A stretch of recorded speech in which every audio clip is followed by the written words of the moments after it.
Union family, please stand up and give a warm welcome to a champion for racial and economic justice, SEIU President April Verrett.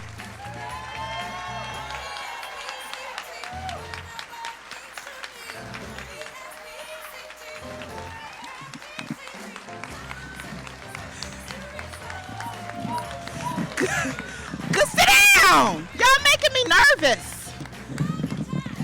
Good morning, North Carolina. Good morning, North Carolina. I am indeed April Verrett, and I am grateful and humbled to be here today. I have to start by acknowledging my SEIU folks. Is 32 BJ in the house? BJ? What about Workers United? Whoop, whoop, whoop. And of course, USSW.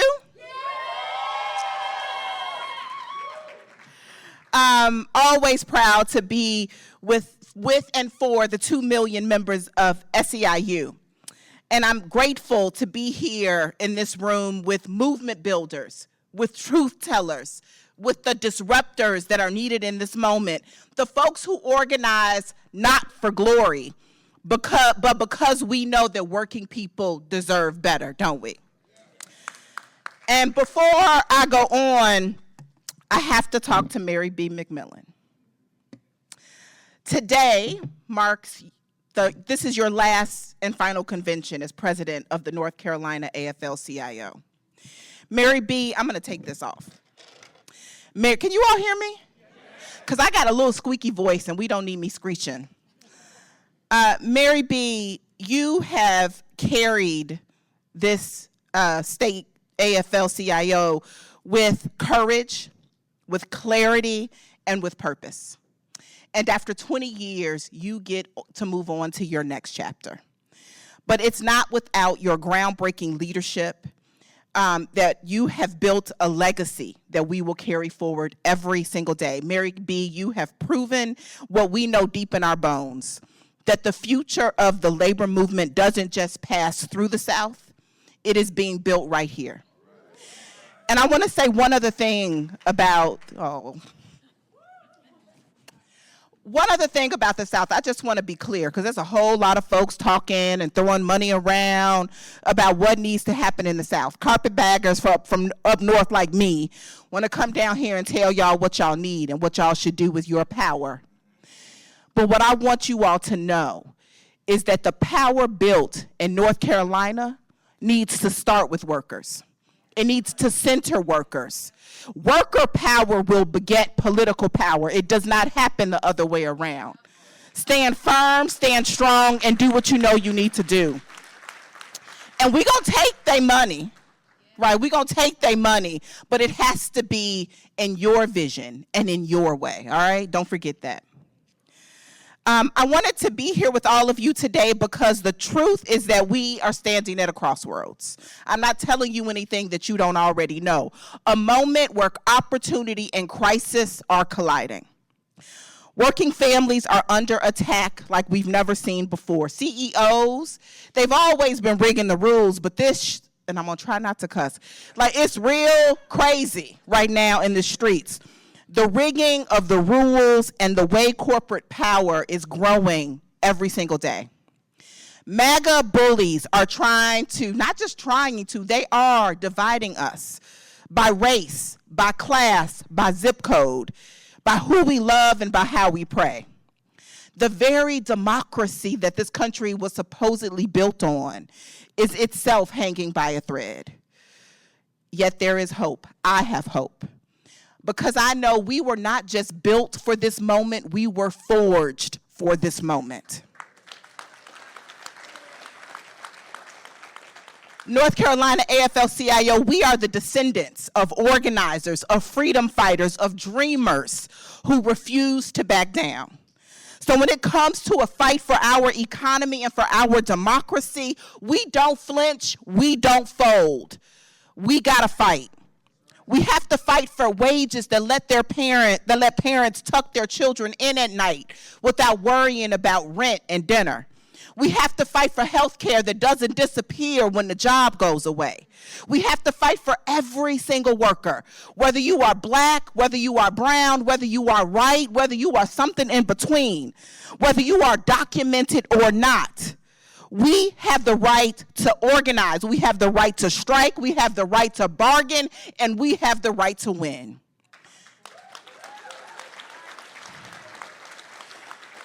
And so we have to fight smarter. We have to fight with strategy. We have to fight with strength. And we have to fight knowing that when it comes to this rich inheritance, we are not going to back down. We come from an unbroken line of those who've done it before us. Those movement builders, those freedom fighters, those organizers, those dreamers. They bent the arc of the universe with their bare hands and with sheer will. And it's up to us to do it again this time. I was in Selma, Alabama earlier this year celebrating the 60th anniversary of Bloody Sunday. And the truth hit me right in my heart as I stood at the foot of that bridge. The sun was high. It was a little cloudy, but the sun was there. You could feel it on your skin. The air was still. But that ground we stood on was sacred. And it was there that John Lewis, and we know the story, hundreds of others marched into the teeth of white supremacist violence. They met them with billy clubs, but they had resolve. They met them with hatred, but they had hope. They met them with brutality, but they had bravery. And though they were beaten, they were not broken. And because they were not just marching, they were building something bigger than themselves, something meant to last. A movement, a legacy, a foundation strong enough to carry the future generations and bold enough to demand a new world. As I stood there, I felt them, those freedom fighters, not just the memory of what they endured, but the through line that connected their moment to this one, their fight to ours, their world to this one. And because those same forces that tried to break them back then, they are trying to tear us down today. They may have swapped their billy clubs for boardrooms. They may not wear white hoods. It may be tailored suits now. But white supremacy, corruption, the oligarchy, it's alive and it's well. And they are working overtime to take us backwards. They want to silence workers. They want to strip voting rights. They are deporting immigrants. Y'all, they are starving public schools. They are busting unions and consolidating power at a rate that is making our heads swim. They are consolidating power into the hands of the wealthy and the well-connected. But if you know your history, North Carolina AFL-CIO, if you know your history, and if you know who you are, then you know something else too. We were not born to back down. We were born to fight forward. Because we've seen this time and time again, when systems break down, working people must break through. In the 1930s, when the Great Depression left millions in poverty, and the old labor model had nothing to offer women, nothing to offer immigrants, nothing to offer black workers, the CIO rose up. They did not beg for a seat at the table. They built a new one.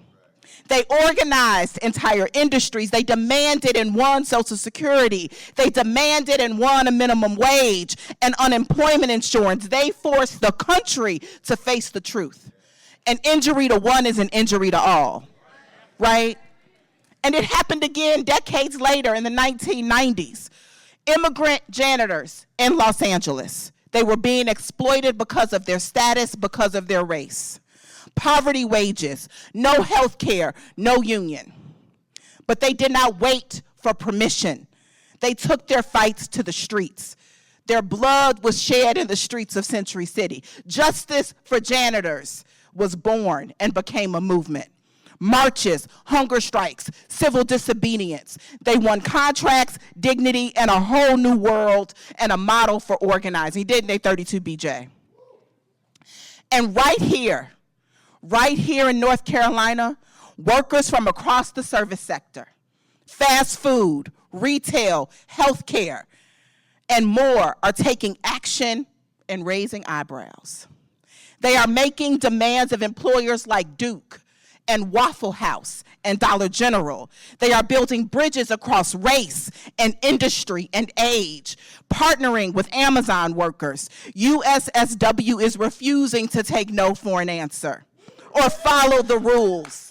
They are not following rules that was never written for them or for any of us, are they?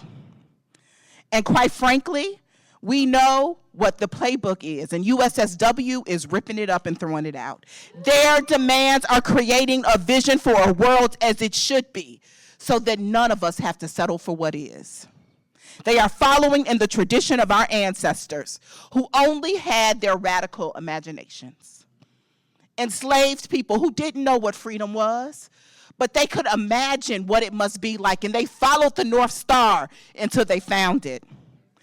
Factory workers who didn't know what a union was, who didn't have power, but they could imagine what that must be like, and they sat down on the shop floor until they got it.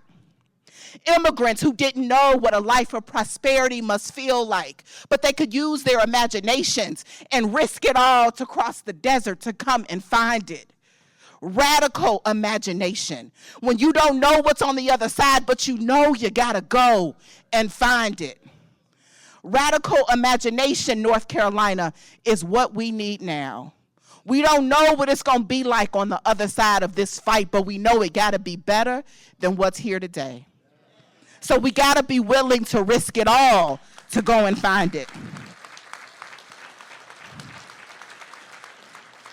That is what our movement does in moments like these. We don't just demand inclusion in broken systems, we break the systems that were built to exclude us. The fight is up to us. The labor movement is being tested again. The forces of greed and hate just rammed through the most cruel budget ever to be passed in law. It slashed Medicaid for millions. It literally ripped food out of the mouths of our children and off the table of millions of families to hand billions in tax cuts to those who don't need them. ICE raids are tearing families apart while they unleash violence on the most vulnerable, criminalizing protest, gutting workers' rights, and killing the right to strike. There are military tanks in our cities.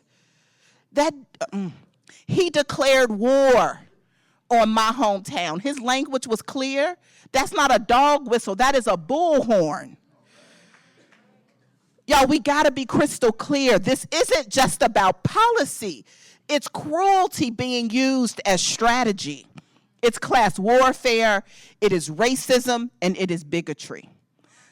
But here's where they got me fucked up, excuse me.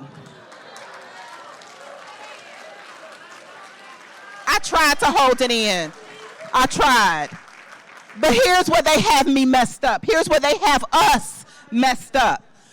We are not gonna be afraid. We are not gonna be divided because we gotta be ready. We are ready. We are ready for a country where every job comes with dignity, not disrespect. We are ready for health care that heals, that does not bankrupt. We are ready for wages that let you live and not just barely survive. Are we ready? Are we ready for elected officials that build up and don't tear down? Are we ready for retirement that comes with security and not fear? Are we ready for a democracy? A democracy that listens to workers and not billionaires. Are we ready? Are we ready to organize? Are we ready to disrupt? Are we ready to vote? Are we ready to win? Are we ready for power? Yes. That is why earlier this year, SEIU reunited with the AFL-CIO after 20 years. Not for nostalgia, not for optics, but for power. Because together we are 15 million strong. We are organizing everywhere, in airports, in hospitals, in classrooms, in courthouses, and in coffee shops. We are not just playing defense. We are taking the fight directly to corporations and the politicians in their pockets who think that we'll stay silent. Because we know the truth. We know that it is our power that they want to dismantle. It is our power that they want to decimate. So we have to forge a new path forward. So family, we got work to do. And it starts with getting back to the basics. We are called to this moment to organize relentlessly, to listen, to meet workers where they are, to knock on doors and sit at kitchen tables and talk at bus stops and in barbershops. Our charge is to move hearts and to change minds. And while we do it, we must stand united because we don't have the luxury to tear one another down. In this moment, we must call folks in more than we cancel them and call them out. We can't afford to compete for a microphone. We have to be a movement choir where we all get to sing.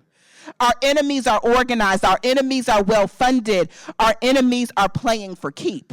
So we have to be sharper, smarter, and stronger. And I know we can be. But we cannot move forward without naming the truth. So let's call a thing a thing. Let's call white supremacy for the root that it is. Let's call corruption the fruit of that white supremacy. And the oligarchy is in danger of threatening to consume all of us. Family, I'm here today because this fight we're in, it's not just about wages and working conditions. It has never been. It's about the heart and soul of who we are, of who we can be. It's about how and who gets to shape the future. We are the movement. We are the moment. And if we rise together, North Carolina, the South, this whole nation, nothing can stop us. So let's organize harder, let's strike louder, let's fight smarter, let's dream bigger. Let's go get free, North Carolina. Let's go get free.